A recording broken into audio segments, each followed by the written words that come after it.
Hello and welcome back. We've had an exceptional morning so far. Coming back off this break, we're excited to lead into the Feed the Fire Individuals as Agents of Change experience.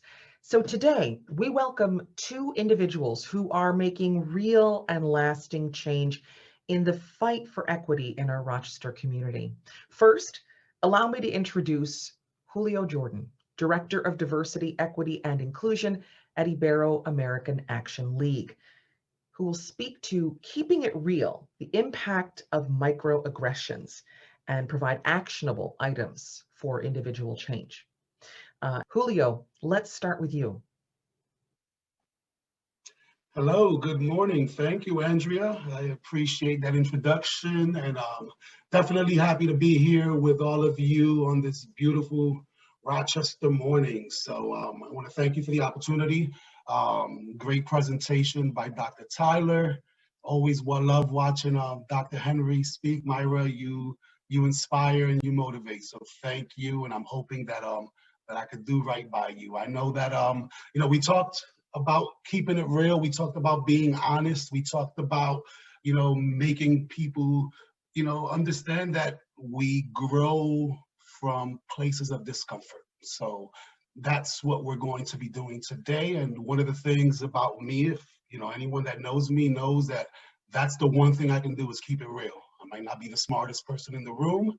I might not be the expert in everything, but one thing is that I will always make sure that I do my best with intent, from the heart and from the soul. That's all I can do. So as Andrea stated, my name is Julio Jordan. I am the Director of Diversity, Equity, and Inclusion with Ibero-American Action League.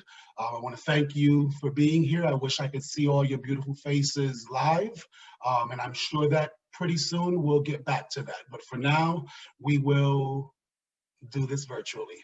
I am originally from the South Bronx, and the reason why I bring that up is because most of my life growing up, I experienced microaggressions, and these are the things that we're going to talk about.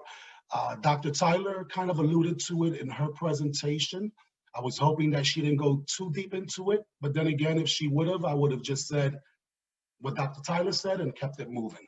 But thankfully, she did touch on it, and I'm going to go a little bit deeper into it. I am going to fan the flame from the spark that was created, and we are going to get through this together. But yeah, my own experiences with microaggressions, not only in the workplace, but personally.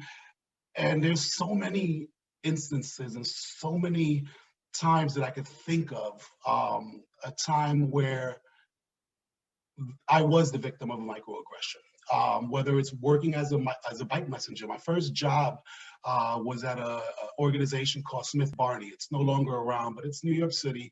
And I remember, being kind of scared. I was 17 years old. It's a summer job, and it was a bike messenger in Midtown Manhattan. So you can imagine. And I remember the supervisor at the time told me, "Hey, but you're from the South Bronx. You survived worse. Why would you be worried about riding a bike through Manhattan?" As if my experiences growing up would make that experience any different. It could have been going into a high-end department store, in Midtown Manhattan on lunch. And, even though I possibly did not have the money or couldn't afford what was there, to have the store clerks and have the individuals follow me around and ask if I needed something while others were allowed to roam freely, was an example of that implicit bias, that microaggression. Having taxi cabs pass me by when I had money to pay for the taxi, and wouldn't stop, all the way to when I went and bought my first car, having a car dealer asking me if my credit score was good or if I had a cosigner or if I had cash, even before this individual introduced themselves or asked my name and asked what I was looking for. So these are some of the things. So this is what we're going to be talking about the next 30 minutes or so. I'm glad that it's not raining today, because we know that, the April showers bring May flowers, but it also brings mosquitoes. and mosquitoes are annoying. So I know that you could all agree with me on that one, but we'll keep moving. I don't want to digress too much. I'm going to have some ground rules. My ground rules are very simple. I am an individual who believes in energy. I firmly believe that the energy that you put out into the world is the energy that you receive. And that's with everything, relationships, work, personally. The energy that you put out is the energy that you receive. So I'm hoping to feed off of the virtual energy, and I'm hoping that you can feed off of my virtual energy. Expect to be uncomfortable. You know, like I said before, you don't grow from places of comfort. So I am not going to sit here and say everything that's going to make you feel comfortable. That's not my job. I know that Myra, Dr. Henry, and we spoke about this, and that's not what we're here for. We're here to speak truth. We're here to do so with passion, with compassion, authenticity. But at the end of the day, I want you to feel a little uncomfortable. I want you to, when you feel uncomfortable, question why you feel uncomfortable. Take a deep look into yourself. Listen to understand. Don't listen to respond. Ultimately, I'm not here to coddle you. You're not a baby. I don't want to. I'm not here to make you feel safe. I'm here to speak my truth, to speak the truth that is something that I know and that I can speak to. So let's grow together. Let's challenge ourselves to see things from the perspective of others. Emotional intelligence is key. And I'm just going to define emotional intelligence. It's the capacity to be aware of, control, and express one's emotions, and to handle interpersonal relationships judiciously and empathetically. And if time allows, we'll kind of touch on that as well. But for me, emotional intelligence and common sense nowadays go hand in hand. We don't see it as much as we would like to. I think people listen to respond. I think that people are not really taking the time to truly understand where the other is coming from. And when we're talking about microaggressions, this intersects and hits home more than anything. In my conversation today, I am going to be referring to the findings of various professionals in this field, such as Shamika Dalton, Michelle Villagrán, Chester M. Pierce, psychologist Daryl Wing Su, Christina Capodillo, Gina Torino, and many others, as well as the findings from my own experience doing this work day in and day out, both personally and professionally. A Glassdoor survey recently found that 3 in 5 U.S. employees have experienced or witnessed discrimination based on age, race, gender, or LGBTQ identity at work.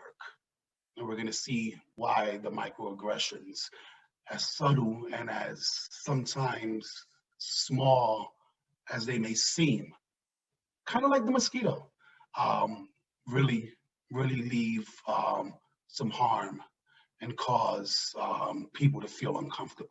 So a microaggression is a term used for brief and commonplace daily verbal, behavioral, or environmental indignities, whether intentional or unintentional, that communicate hostile, derogatory, or negative, prejudicial slights and insults towards any group.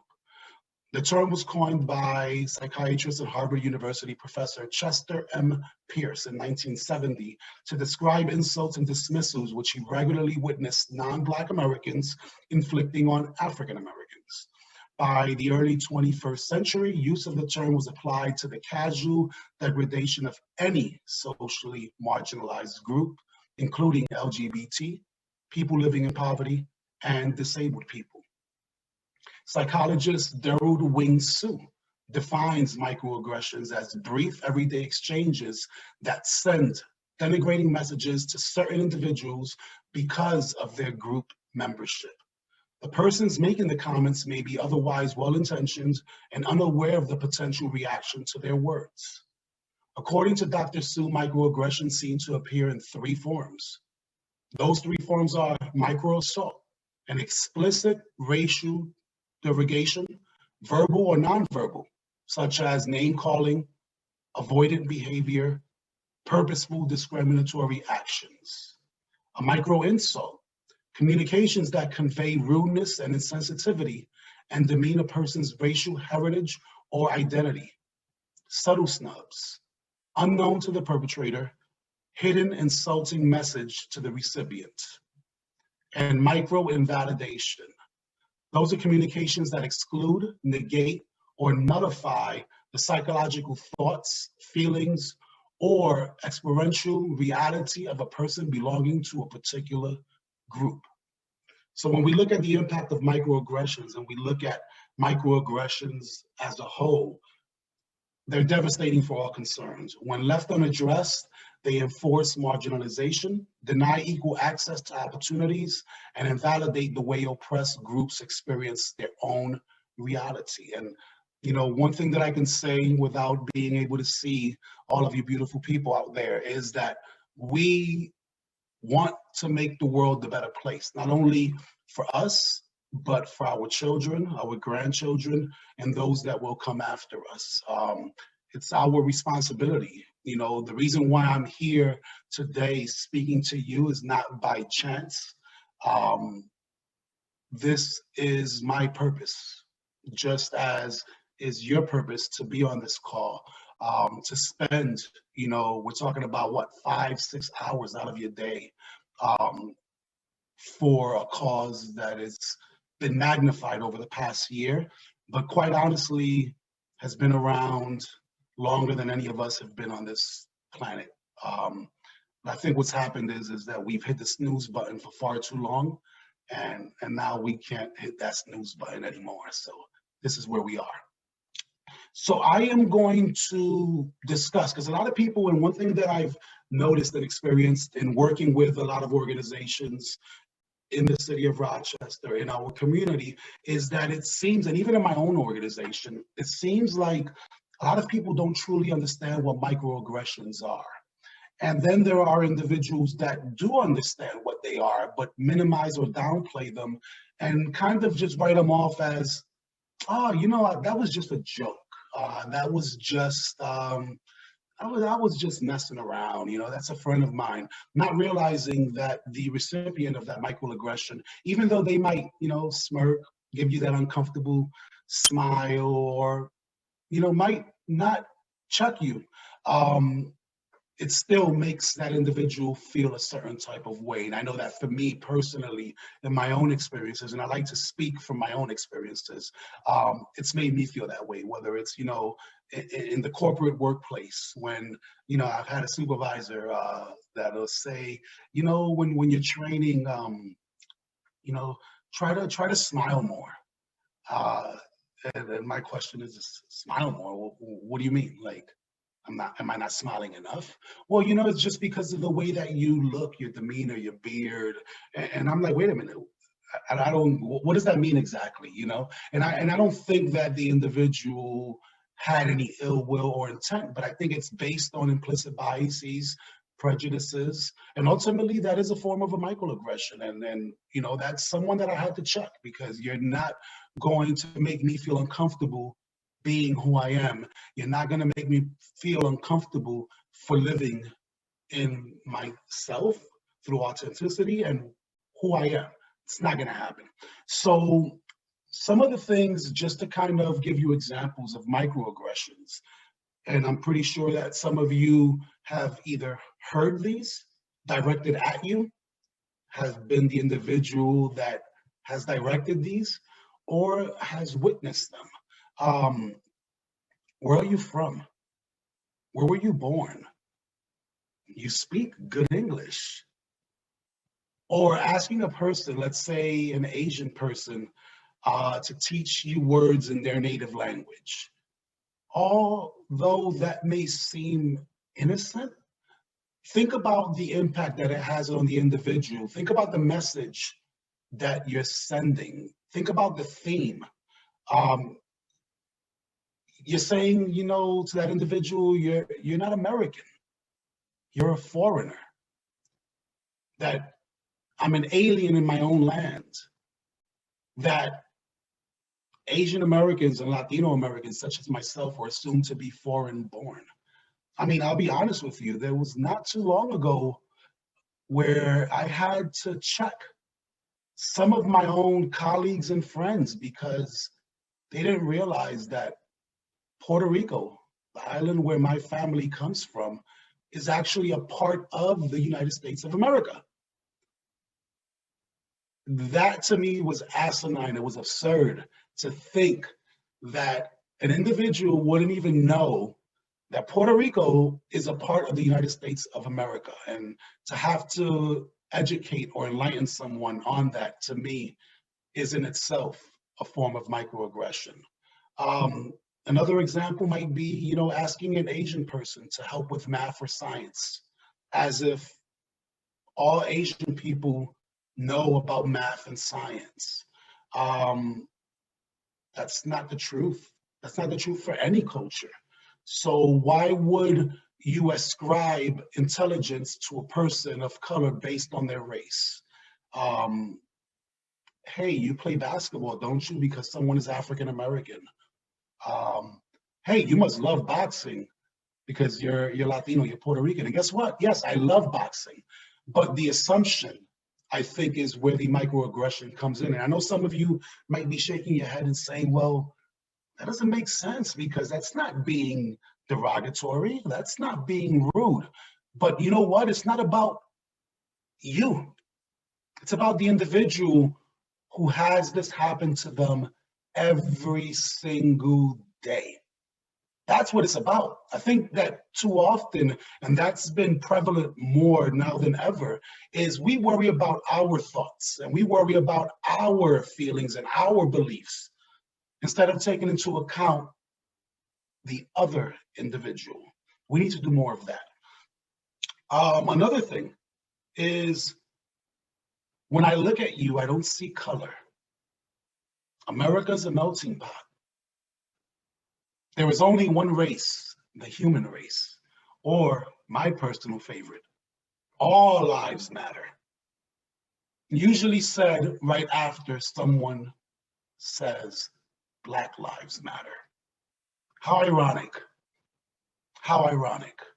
I recently stopped engaging in social media as often as I used to, based off of a lot of that. A lot of people that I respect, that I truly have a lot of love and respect for, that would basically fall victim or unknowingly or knowingly subscribe to this, when in all reality, no one is saying that all lives don't matter. That's not happening. That's not the case. But all lives can't matter until Black Lives Matter. So basically what you're saying or what you're doing is denying a person of color's racial, ethnic experiences.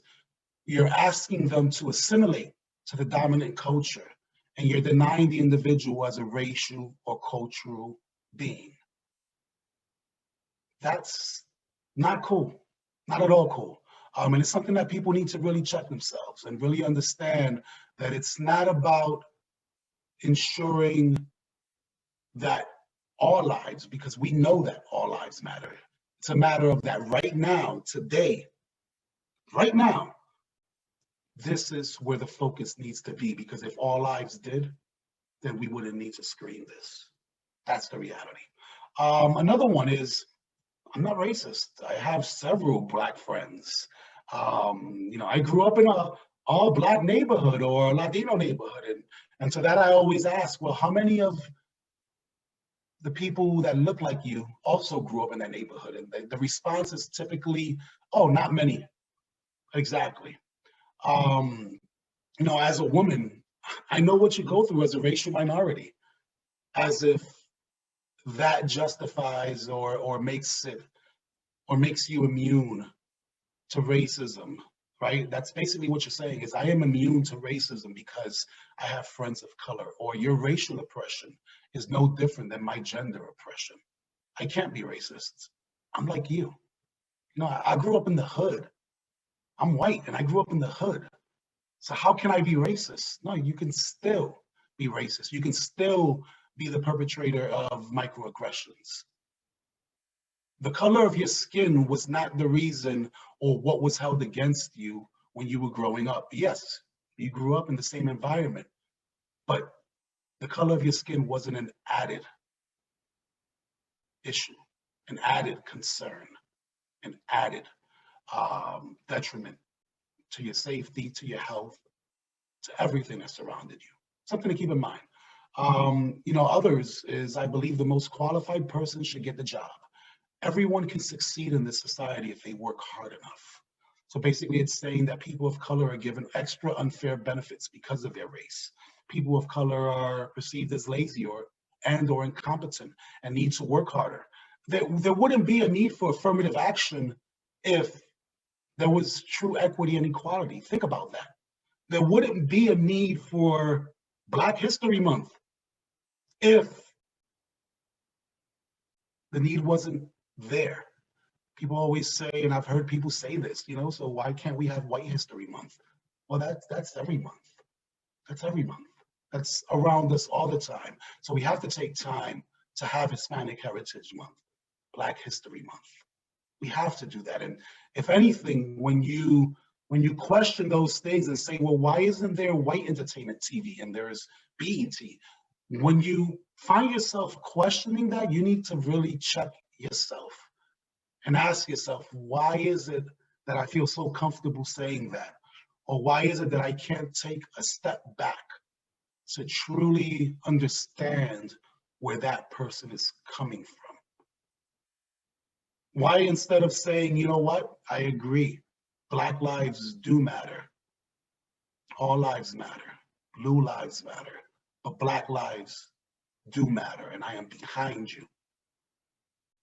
Why not respond with that instead of responding with all lives matter? I'm gonna get off my soapbox, but these are things that I want you to think about. Another thing, and this happens to me a lot, why do you have to be so loud? Why do you have to be so animated? Just calm down. I mean, this is the way I talk. Usually I talk with my hands. When you see us in a social environment, you see me and my friends in a social environment, we're loud, we're proud, we're excited, we're happy, because even though we come from nothing, we celebrate the things that we have. We celebrate our culture. I am a board member for the Puerto Rican Festival. And if you want to talk about microaggressions, if you want to talk about implicit biases, just go on social media the Monday after the festival and see what people talk about, what people say. People that don't even attend, people that don't even live in the community, people that have never stepped foot, but yet they have all of these comments and all of these things to say. It's appalling, it's sad, it's sickening, but it's a reflection of the world that we live in, and it's unfortunate. But one of the things is, when you're asking, why are you so loud? Why are you so animated? You're basically asking that I conform to your way of doing things, that I assimilate to the dominant culture, that I leave my cultural baggage outside. It's not happening. It's not happening. It's not the way it works. But you have to realize that by saying that, that is a form of a microaggression. And once again, when we think about, all of this rain that we had on, what was it, Monday and Tuesday, what does that bring about? It brings about those mosquitoes, right? And when it brings about those mosquitoes, think about how many times you're going to get bit, and think about it as a microaggression, how many times you're going to get sliced, and how many times you're going to get poked, and how often that happens to people of color.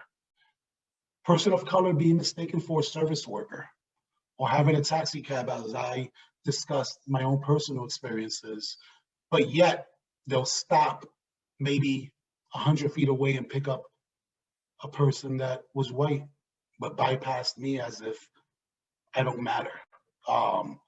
It's almost insinuating that people of color are servants, that they couldn't possibly occupy high status positions, and you're likely to cause trouble and or travel to a dangerous neighborhood. And that's sad. That's sad that you would deny me off of your preconceived notions, off of your microaggressions. It's sad. Being ignored at a store counter as attention is given to the white customer behind you. That happens so often. Or one of my quote unquote personal favorites, and by personal favorites, yeah, complete opposite, is you people. You know, if you people only did, or if those people, and it's basically insinuating that I don't belong or that I am lesser than you. And the last time I checked, we all breathe the same air. And if we get cut, we all bleed the same color. So I don't know where that comes from. If we look at, and this has been something that has been a reality here, colleges, universities with buildings that are all named after white heterosexual upper class males. There was an uproar because the Rochester International Airport was renamed the Frederick Douglass International Airport. There was an uproar. Why? Why? You need to really ask yourself, why? Why is that? I have a few minutes left, so I want to make sure that we get through everything. So when you think about the microaggressions, you know, think about the role reversal real quick. Oh, you're white? Well, you don't act white. You're such a credit to your race. You speak so well. Oh, can you say a curse word in European? Oh, MG, I love white food. It's so bland. Think about how ridiculous that sounds. And now switch the roles, because people of color hear that day in and day out. So think about that. When we look at the intersectionality, it could influence the intensity or frequency of one's experience with microaggressions. It's interconnected nature of social categorizations such as race, class, gender, as they apply to a given individual or group, regarded as creating overlapping and interdependent systems of discrimination or disadvantage. They're subtle, but they are not absolved of their effect. Research shows that the cumulative effect of microaggressions can contribute to a hostile and invalidating work climate, devalue social group identities, lower work productivity, create health problems such as depression, anxiety, insomnia, and mental health issues due to stress, low self-esteem, and emotional turmoil. Think about that. Think about that. Think about that slight jab that you thought it was being funny could ultimately lead to someone having a mental health crisis. It's not so subtle anymore, is it? So it's just things to really keep in mind. You need to really figure out what side of the fence you're on and stick to that. You know, there's no more standing on the sideline in the sense of, oh, well, I'm just going to play this side over here or play that side over there. That's not going to happen. We're not in those days and times anymore. So think about that. And as I say that, I must eject to myself because there's a mosquito flying around. So while I try to kill it, Tim, if you can play that video for me, that'll be greatly appreciated. And I am going to humanely get rid of this mosquito. For people who still don't think that microaggressions are a problem, oh, you're so well-spoken. just imagine, instead of being a stupid comment, a microaggression is a mosquito bite. Ugh, it's a compliment. Mosquito bites and their itch are one of nature's most annoying features. But if you're only bitten every once in a while... No, where are you really from? Cleveland? Sure, it's annoying, but it's not that big a deal. The problem is that some people get bitten by mosquitoes a lot more than other people. I mean, a lot more. Whether it's on a date... Oh, your English is so good. Excuse me? Going grocery shopping. You know, everything happens for a reason. I'm just buying apples. Commuting to work. So when are you gonna have a baby? Watching TV. We have to keep the Redskins name. It's part of our culture and history. Or just walking down the street with your partner. I couldn't even tell you were gay. Mosquitoes seem to pop up everywhere. Do you know John? Give me shopping advice. I love shared. Of course, beyond just being annoying, some mosquitoes carry truly threatening diseases that can mess up your life for years. Astrophysics? Maybe you should try less challenging major. Ow! My dreams. And other mosquitoes carry strains that can even kill you. He looked like he was up to trouble, okay? I felt threatened. So next time you think someone's overreacting, just remember, some people experience mosquito bites all the time. You're all so exotic. Wow. And by mosquito bites, we mean microaggressions. And there we are. So I am going to leave on this note. I am going to have a call to action. I'm going to ask you to acknowledge and fix your own microaggressions. If someone says that you use the microaggression, listen to them and avoid immediately jumping to defend yourself or downplay what you said. Because I know that that's instinctual. Apologize, but also recognize you can't demand forgiveness. This is less about your hurt feelings and more about adjusting your behavior to do better next time. Call out microaggressions. There are common aggressions, brief indignities, whether intentional or unintentional, that communicate hostile, derogatory, or negative racial, gender, sexual orientation, and religious slights. Like you speak so well for a Black person, or you speak so well for a Latino. Make sure that you call those out. If you see someone doing that, call that out. 64% of employees that were surveyed at large companies said they experienced bias at work in the previous year, and 83% of those people said the bias was subtle versus 32% who said it was blatant or obvious. If you see something, do something. Call someone out. Amplify others. It's okay to amplify others, to let people know that, hey, you know what? This individual brings a lot to the table. And lastly, I would understand that being an ally is an ongoing process. It is something that it's not going to end. It's a journey. So those three things are the things that I ask you to do, to really think about. We're not going to be perfect. Give yourself some grace. But as a result of these actions and making a concerted effort to help and understand others, your actions will speak volumes to your Black and brown colleagues, neighbors, and community members, and your own family members, friends, and others who look up to you and respect you. This is energy worth passing along. I ask you to continue to fan the flame, and I thank you for your time. Have a blessed day. Thank you, Julio. I think that mosquito has traveled with me throughout much of my life. It's time that we finally swat it, right? Such great energy, humor, and gravitas brought to such an important topic. So thank you for sharing your story and providing actions that all of us can consider when we're faced with those microaggressions, and when we see them, we can call them out. They are very real.